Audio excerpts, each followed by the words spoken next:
When the dispute over territories began, the Anunnaki divided the earth into different regions. The first region, in Mesopotamia, was given to Enlil and his sons.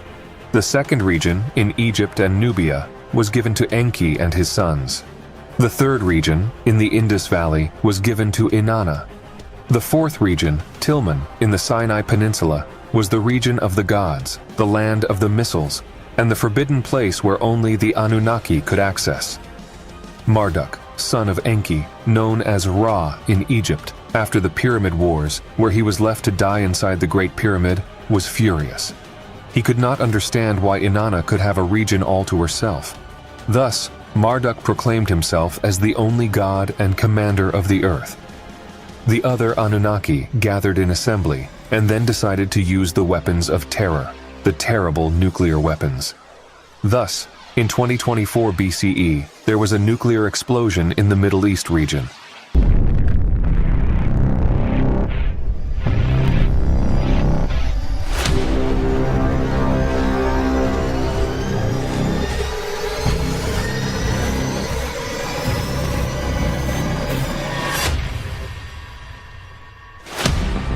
And so, in a wave of destruction, he completely annihilated the 5 cities of the valley, which quickly turned into desolation. They were razed by fire and sulfur, and everything that lived there turned into vapor. With such terrible weapons, the mountains came down, and the barrier that held the waters of the sea broke. The sea waters spilled into the valley, and the valley was flooded by the waters. When the waters poured over the ashes of the cities, steam rose to the skies. From high on his ship, Nergal shouted, "It is done." And so, in his heart, Nergal, now known as Era, had no more vengeance. He had done what he planned. Inspecting their evil work, Ninurta and Nergal were confused by what they saw. The splendors were followed by the darkening of the skies, and soon after the storm blew. Inside a dark cloud, whirlwinds formed in the sky and an evil wind rose, plunging the sky into twilight. As the day went on, the sun disappeared and darkness took over the horizon. Night came, and with it a dreadful splendor highlighted its edges, causing the moon to disappear, swallowed up in a dense cloud of destruction. When dawn came the next day, coming from the west, from the upper sea, a wind of a dense storm began to blow, and then the dark brown cloud moved east, heading towards the inhabited lands. The dark brown cloud traveled, and wherever it went, it brought the death of everything that was, without any mercy. From the valley of no pity, the cloud of death was carried to the lands of Sumer. Ninurta and Nergal gave the alarm to Enki and Enlil. They announced, "The evil wind is relentless, and it will bring death to all." Enlil and Enki transmitted the alarm to the gods of Sumer with a clear message: "Escape, escape." They shouted to all. The frightened gods fled from their cities and quickly ascended to the heavens. The message to the people was clear: scatter and hide as quickly as possible. The inhabitants of the lands fell under the claws of the evil wind, and their fugue was completely useless. Death was silent, and like a ghost, it attacked all fields, all lands, and all cities. The winds of death passed through the thickest walls like the waters of a flood. There was no door that could keep the wind away. Those who hid inside their houses, and with the doors closed, were swept away. And thus, like flies, they fell to the ground. The streets were piled with bodies, and the mouths of those trying to survive overflowed with saliva and foam, and then the blood came with a premonition of death. Slowly, the evil wind blew over all the lands and crossed from west to east over plains and mountains and annihilated everything that lived. After its passage, nothing was left alive.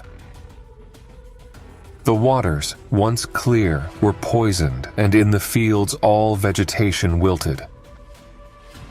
From Eridu in the south to Sippar in the north, the evil wind devastated the country. In the second region, all lands south of Babylon were devoured by the evil wind, which also reached the heart of the second region. But ironically, the sacred Babylon, from where Marduk had declared his supremacy, was spared by the evil wind. And from there, where Marduk and his followers had declared command of the whole earth, everything continued as if nothing had happened.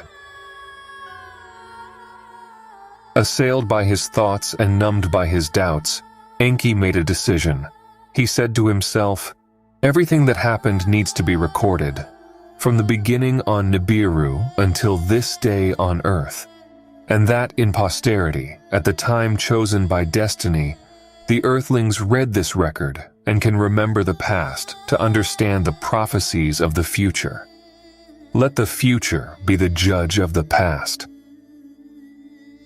Thus, Enki waited for the appropriate time, and on the 17th day of the second month of the 7th year, after the great calamity, he called for 2 emissaries. He clarified that his chosen one to record the information was a scribe, son of Udbar, a man of Eridu, named Endubsar, the master scribe. "My name is Endubsar, also known as the master scribe.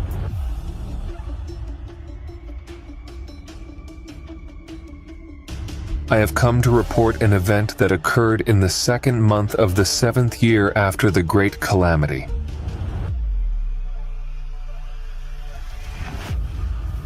On the 17th day, I was summoned by Enki, the great god and master.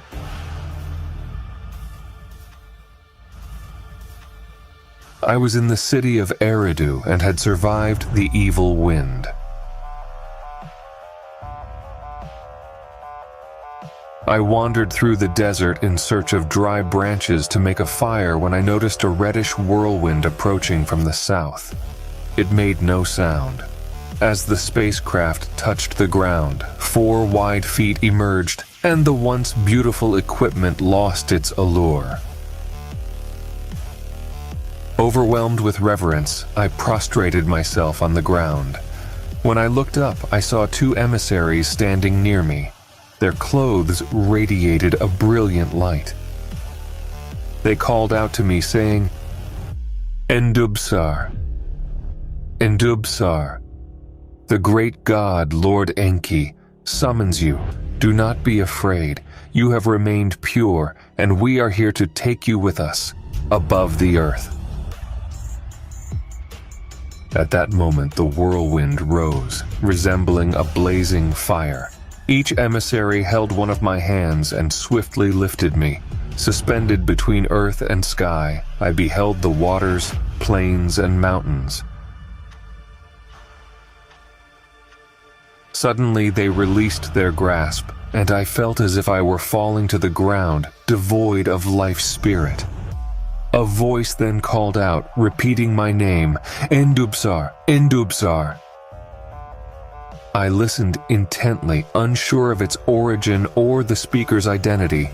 The voice continued, revealing that I am a descendant of Adapa and had been chosen to serve as a scribe. I was to transcribe the divine words onto tablets. Before me, I could see a workspace with a scribe's table adorned with intricately carved stones. The mysterious voice persisted, addressing me as Endubsar, servant of Eridu, and declaring, "I am Enki, your god, your lord. I am concerned, which is why I have summoned you. The great calamity has befallen humanity, devastating our cities.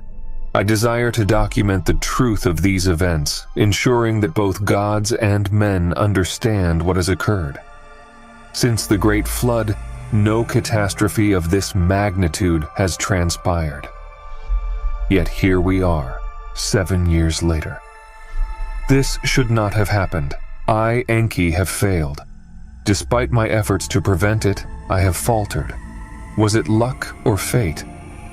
Only the future can judge. The earth will tremble, rivers will change their course, and daylight will be shrouded in darkness.